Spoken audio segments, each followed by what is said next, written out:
nerds, what's up? So I've been thinking thoughts lately, and it's been mostly centered around the influx of commentary I've seen recently talking about fantasy fans are so rabid. They're so much more rabid and ruder and worse than any other fandom out there. And I've kind of been like, but are we though? I'd personally like to posit that we actually aren't more rabid and we don't actually care more about our fandoms than other fandoms out there. It's just that the perception of fantasy fans and how fantasy fandoms are discussed in the general media are different, which makes us seem different when we display very common behaviors for any type of fandom.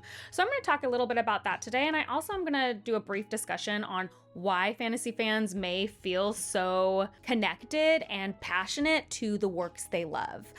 Let's talk about that after the jump.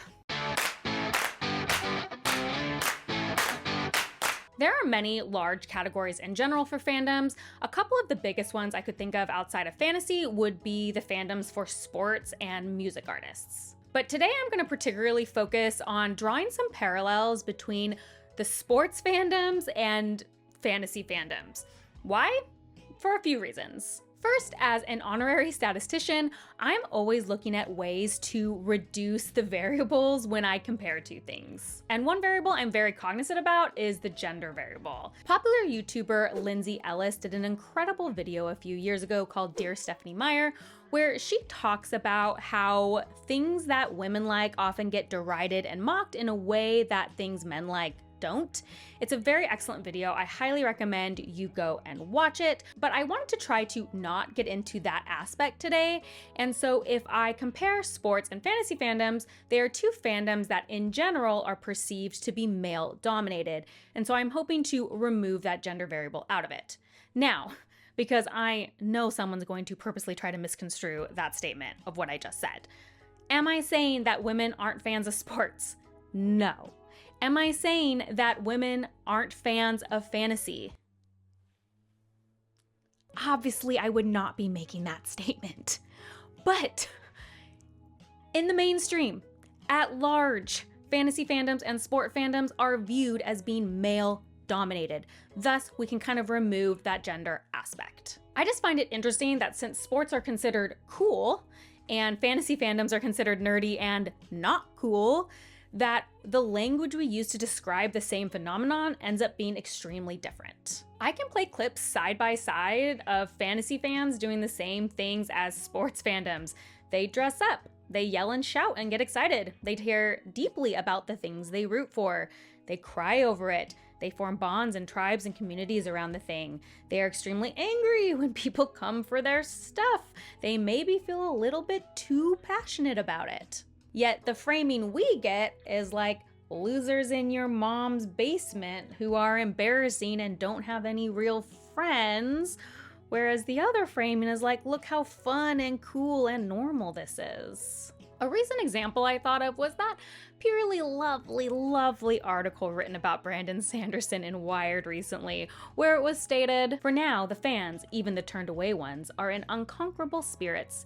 As is typically the case at these things, there's a general air, warmish, body-odored, of unself-consciousness. By my rough count, some 3/4 of the attendees are men, boys, men boys, blurring together in a mass of pale, fleshy nerdery in Sanderson-appropriate graphic tees." Let me tell you, I've been to some sports games. There's body odor there too, but they're never described that way. What's more particularly hilarious about that article is that the writer themselves claims to be a fantasy fan, but is trying to separate themselves from those fantasy fans. I'm not embarrassing like these fantasy fans who are dressing up and bringing swords. No, I'm the normal fantasy fan. This kind of I'm different is a level of self-loathing and embarrassment that I find strange. One of the only, not the only thing that was strange about that article, but I digress. So, who decided that one thing got to be cool and another thing didn't get to be cool? I actually tried to research this. It's not really something that can be researched. You will, however, find a lot of articles talking about why sports are so popular, and some of the things they mention are Games are fun. They bring out our tribal nature and belonging to a team. They bring people together. They give you something to root for. But again, like I said, all of those things could be applied to a fantasy fandom. Is pop culture to blame? Did one day someone wake up and say, jocks are cool, nerds aren't, and we're going to repeatedly show you that in every medium possible until it just becomes fact? There's also some theories out there dealing with evolutionary psychology, which is the idea that we are still dictated by reactions that were vital for survival before what we considered modern times. In that theory, sports are very physical in nature. Our caveman brains would view that physicality as something very desirable in a mate, as desirable for survival, right? We look to traits for survival. And one thing that's kind of interesting when we think of that physicality is that even if we just narrow it to the sports world, sports that are more physical tend to be more popular and viewed as better than sports that are not. In the US, I specifically think of comparing how the language we use around football versus golf, for example. Ultimately, for whatever reason, sports have more mainstream appeal than fantasy fandoms, and anything that's more mainstream is going to gain more mainstream support. Is not going to be considered as odd or other because the majority of people do it. The minute something is no longer mainstream, it often gets othered.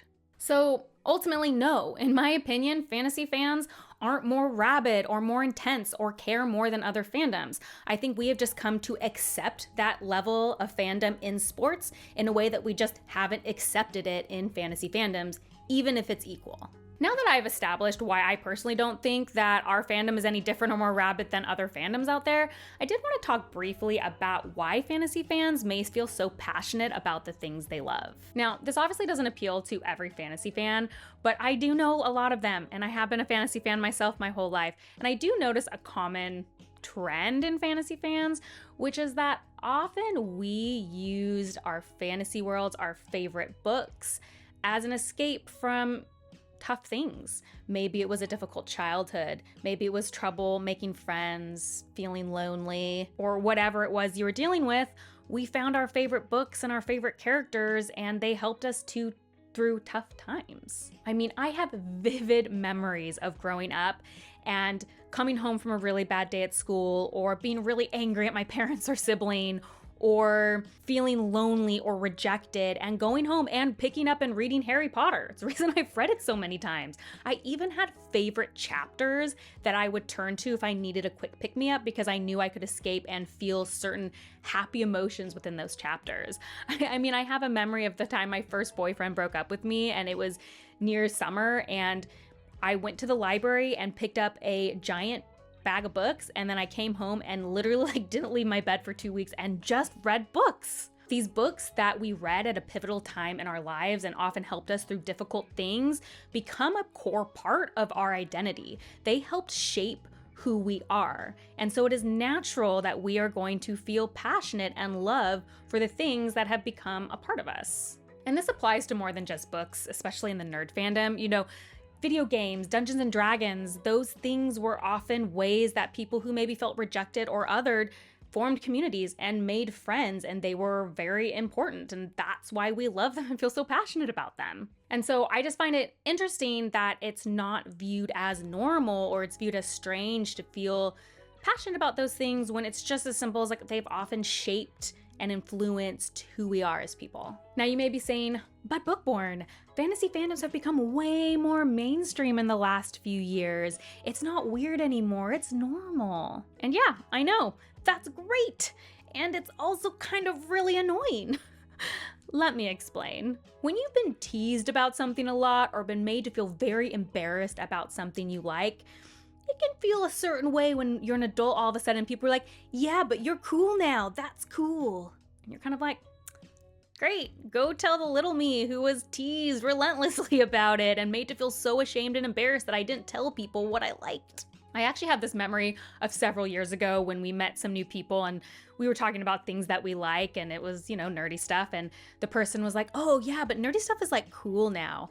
And for once in my life, I felt like I had a perfect response, which was, yeah, but I liked that stuff a long time before it was considered cool, and I will continue to like it a long time after it's no longer considered cool. Like, I don't like it because it's cool. I've always liked it. And Alan from the Library of Alexandria kind of said some of this in a recent video of his that I really identified with. I'm just gonna play a clip of it here. One of the things, like, I liked when the world was smaller a lot of times, because you could like things and not everyone liked them, but a few people liked them, and then you shared a bond with those people who liked that thing, and you could be a quasi, like that thing guy. Like you could be good at that particular the game, or know a lot about that particular topic, and it was just easier. One of the things that has just been years coming, like I finally had my nervous breakdown about this, is I cannot stand that D&D has been mainstreamed. Like I hate it with every fiber of my being, and I know, like, I understand. I understand, like, how I sound right now. Like, I get that. I'm not saying I'm being reasonable, and I'm not trying to be gatekeepy, because I'm not saying that people can't enjoy things and that shouldn't enjoy things. People can and should enjoy what they want to. I'm not trying to keep people from doing that. However, the way that it makes me feel is not something within my control. Part of it is if you grew up and you liked all this nerdy crap, like in the 80s and 90s, like, this was not a popular thing to like it was not celebrated. Like, you had to not give a crap about what other people thought in order to like this stuff, because if you cared about what other people thought, they were like, you were going to be miserable, because it was not something that was, it wasn't something that was you were going to feel good about. I remember I was at with my manager at GameStop.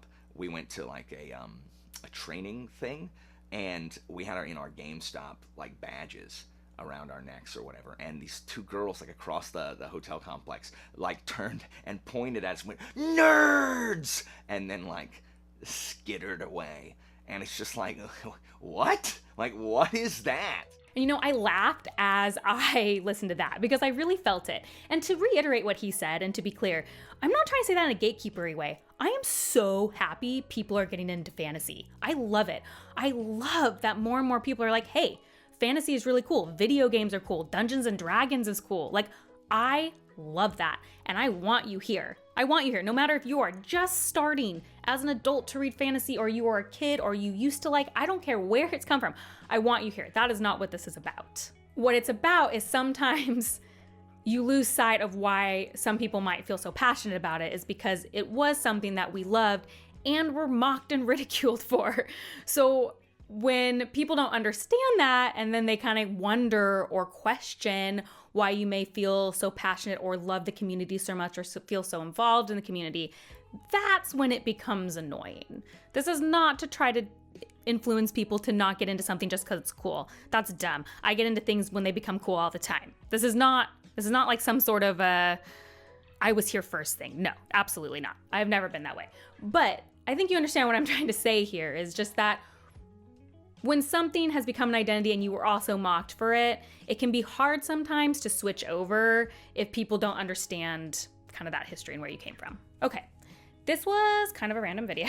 Just something that's been on my mind a lot recently, as, honestly, as fantasy fandoms have become more and more in our zeitgeist and more talked about in the media, and just like the words and language we use around it that I've been finding like a little obnoxious. But I'd love to hear your thoughts on fandom in general, fantasy fandoms. Do you agree? Do you disagree with what I've said?